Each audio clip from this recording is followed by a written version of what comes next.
ఇదే కదా నీ కథ ముగింపులేనిదై సదా సాగదా.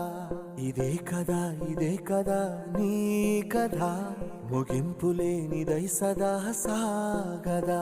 నీ కంటి రెప్పలంచున మనస్సు నిండి పొంగిన ఓ నీటి బిందువే కదా నువ్వెతుకుతున్న సంపద.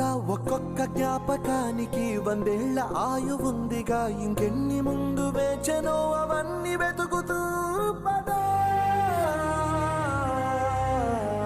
మనుష్యులందు నీ కథ మహర్షిలాగా సాగదా. మనుష్యులందు నీ కథ మహర్షిలాగా సాగదా.